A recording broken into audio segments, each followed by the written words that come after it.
Hey, Tamara, let's do something this weekend. Oh, hi, Ian. You don't have any work this weekend, do you?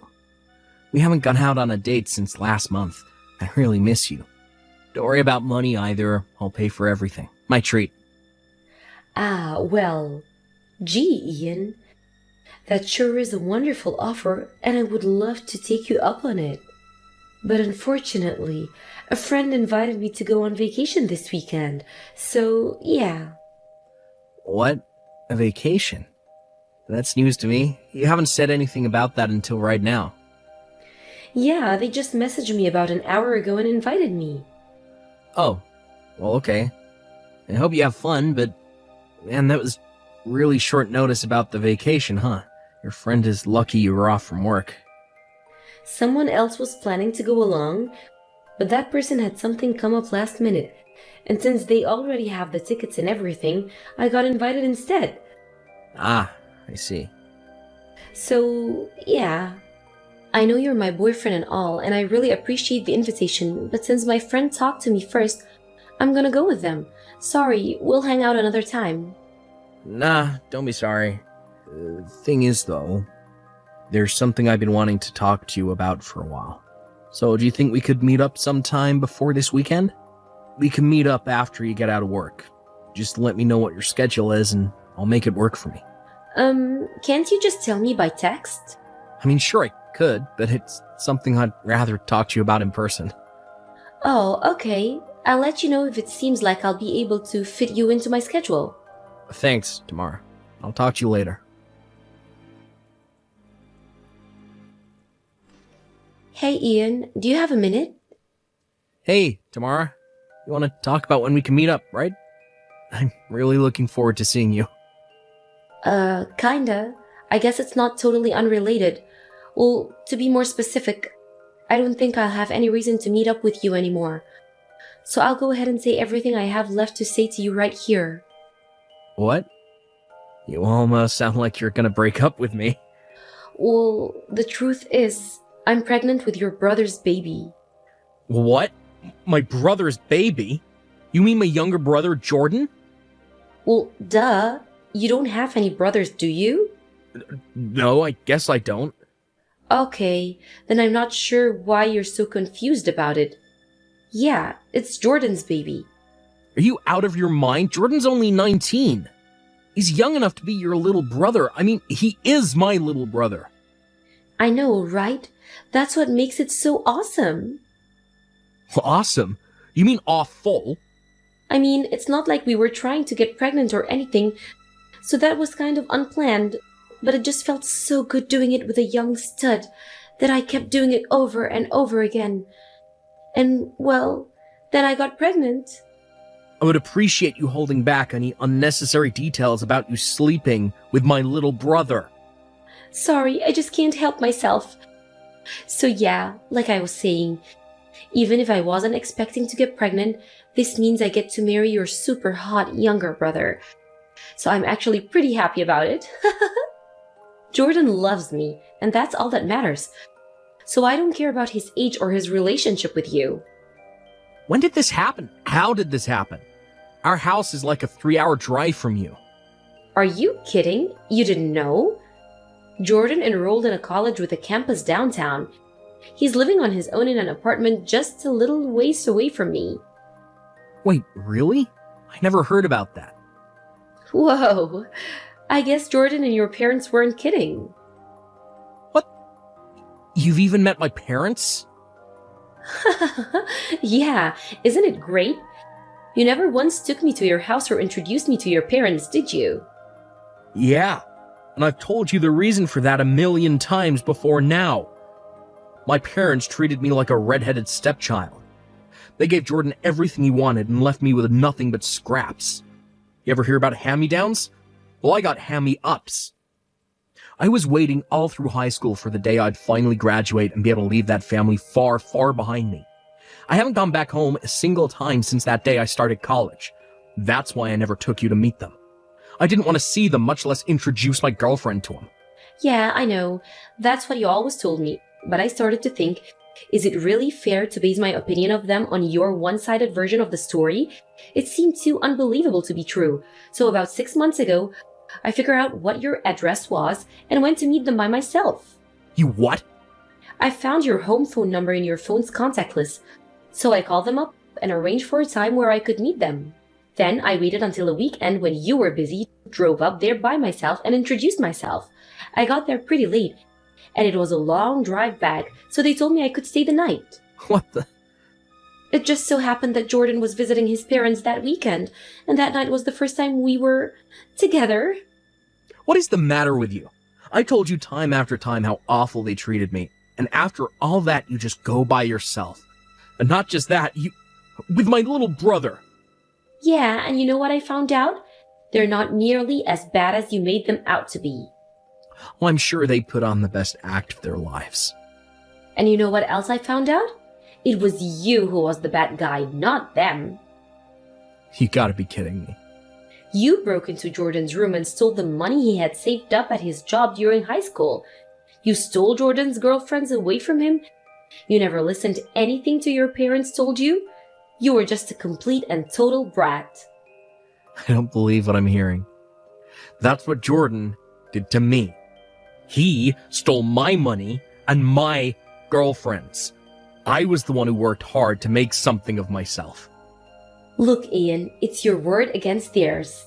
And all three of them told me the exact same story. So if you ask me, what they say is way more credible than what you say. It's 3 versus 1, Ian. So logically, the only conclusion I can reach is that they're telling the truth and you're lying. It may be 3 versus 1, but all 3 of them are lying. Whatever. So anyway, you remember me telling you I was going on vacation this weekend? Well, the truth is that I was actually going to your parents' house with Jordan so we could announce our pregnancy to them. You're a real piece of work. And since now, Jordan and I are having a baby together, there's no point in us staying together. You would only get in the way. So this is goodbye, Ian. I see. If you're pregnant, then yeah, I guess you're right. Obviously I'm right. I'm so happy that I can finally be together with Jordan. Well, if that's all you gotta say, then I guess we can end this right here. Goodbye, Tamara. So long, Ian. I'm gonna have a great life with Jordan. Just do me one last favor and give Jordan and my parents a message for me. I'm cutting them out of my life. I don't ever want to see or hear from any of them ever again. Good grief, Ian. Don't you think this is the perfect opportunity for you to reflect on your mistakes and reunite with your family? You're such a child. Reunite with them? I'd rather die. Whoa, I had no idea you were such a stubborn brat, Ian. I thought you were better than that. You can think whatever you want about me. I don't care anymore. Goodbye.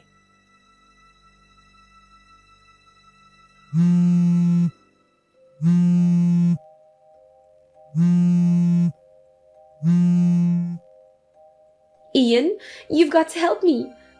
Tamara, what the hell do you want? Don't talk to me like that.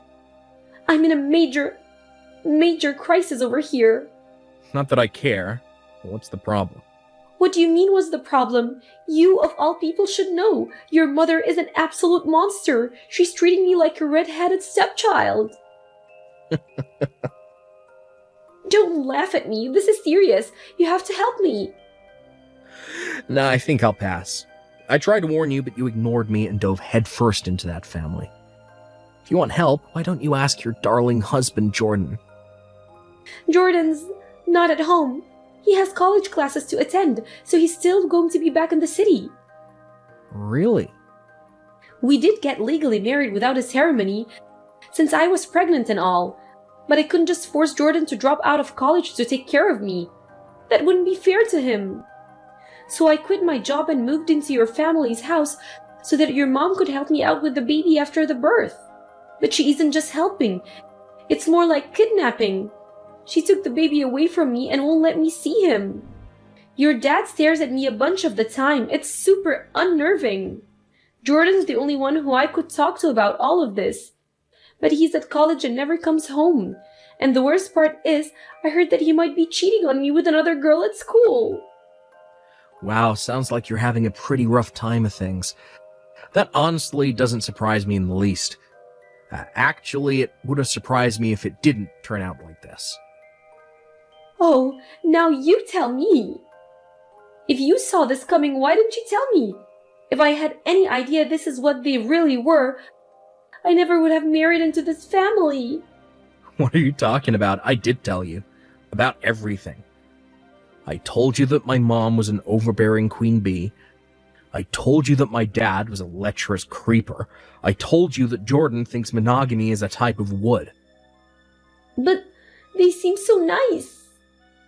The vile creature Jordan turned out to be is a direct product of being raised by my overbearing queen bee mother and lecherous creeper father.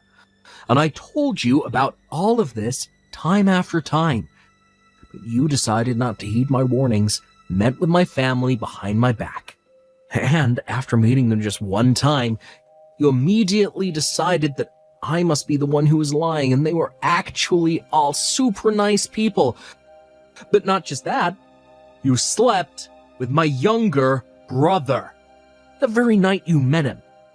You knew everything that there was to know, and yet you decided to throw in your hat with them.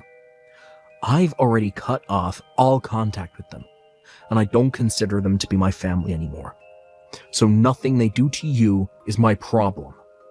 How can you be so cold? I get it now. You were right. You were right all along, Ian. So please, can't we get back together? I'll be the best wife you could possibly dream of having. And what about your kid? I'll figure out some way to take him back from your mother and get out of here so we can raise him together. I'll let you be his dad. You'll let me, huh? Yeah, he's already your nephew, right? That's pretty close to being your son. And since he's the biological son of your beloved wife, I know you'll have no problem loving him like he was your own. We'll have a wonderful life together, just the three of us. No, never, not on your life. Just give it a chance. You'll come to like our life together, I know it. Life with a rusty nail being constantly driven into my brain would be preferable to life with you. You've got to do something. Will you at least come down here and take me away from here? All I need is a ride. Is that too much to ask? Yeah, it actually is. But why? Because I'm not in the country. You're not? Then where are you? Not in the country. I got transferred to an overseas branch for my company with a promise of a major promotion. And I'm looking at getting my permanent residency visa as soon as possible. That's wonderful for you. But why didn't you tell me about that? I was trying to tell you about it right before you broke up with me, so never even had the chance. Oh, wait, now that I think about it, you were saying that you had something important that you wanted to talk to me about in person. Was that it? Yep. My company was talking about the possibility of the transfer at the time, and I told them that before I gave them a definitive answer, I wanted to talk to my girlfriend, you. And that's why I wanted you to set aside some time to talk to me in person. But then I found out that you had betrayed me in the worst way imaginable, so I no longer needed your input. Whoa, so that's what's going on? If I had only talked with you openly back then, maybe I'd be over there right now, standing by your side. Are you kidding me? The very second I found out you're pregnant with Jordan's child, I'd have kicked you to the curb in an instant. Really? Yeah, really. Well then, now that all of that's all been said, I think it should be perfectly clear why I will never help you. I wouldn't even help you if I was living across the street, much less across the globe. You're so cruel. Also, I'm going to get rid of this phone soon since I now have a plan with a local carrier over here. So there will no longer be any way for you to contact me ever again. Ian, please. So this is goodbye, Tamara. Forever. Ian, don't do this.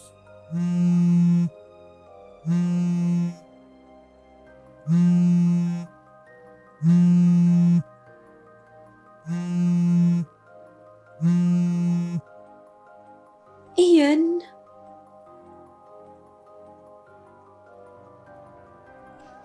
I heard about what happened after that from my other relatives. My family found out that Tamara had contacted me and they took away her phone. Jordan came home to visit a short while later while on break from his classes. And since Tamara really could just not help herself, about a month after that, she found out she was pregnant with her second child. Pregnant again and unable to run away on her own, Tamara tried going to her parents for help. But it would seem that being easily fooled by bad actors runs in the family. Because when her parents met my parents, they had a grand old time and left reassured that their daughter was in good hands. And then, sometime later, it was Jordan's turn to cause trouble. He started stalking one of his female professors who spurned his advances, got criminally charged for it, sued, and kicked out of the school.